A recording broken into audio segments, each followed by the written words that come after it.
Konnichiwa, I'm Avril, and today I'm going to speak and give some characteristics about aspects in Japanese culture, referring to their protocols. As we know, the Japanese are not known for greeting people with a handshake or two kisses. Shaking hands is allowed, but only in specific cases. Therefore, the Japanese use the bowing of the head. Between friends, they bow to each other with a brief nod of 5 degrees. The next bow is called eshaku, when there is not so much trust with the other person. It's a bow of 15 degrees. And the last bow, it's the bow when we met someone we don't know, or in the business world, it's called keirei, and it's a 30-degree bow. Most cultures have a sacred animal, but Japan has not only one, but a total of 4 sacred animals. The first one is called Susaku. It's a phoenix. It is related to the city of Kyoto as it's his protector. It symbolizes both fire and summer. The next one is called Genbu. It's a snake rolling up a turtle.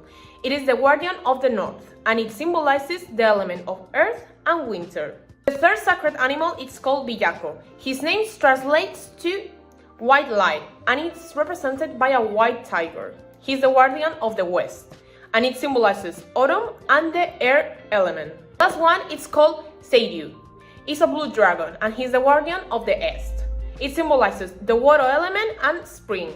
Colors in Japanese culture have their own meaning, and now I will discuss some of the most used colors. First, we have the color red, aka.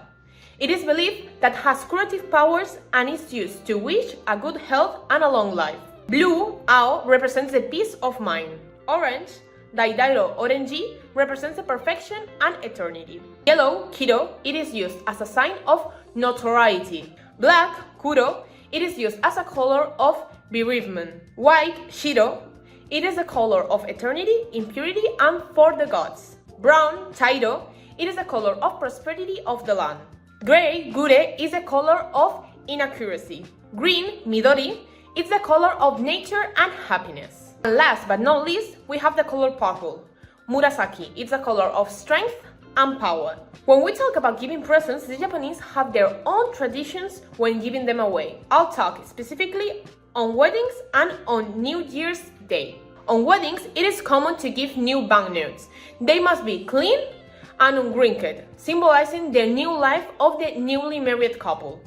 The string on the envelope must be red and white or gold, and the amount of money must not be in even numbers.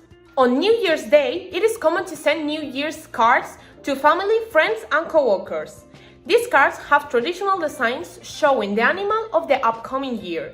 Children receive an envelope with a certain amount of money from their relatives.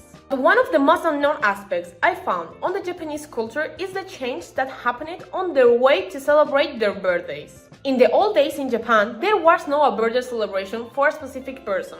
Everyone's birthday was celebrated on New Year's Day.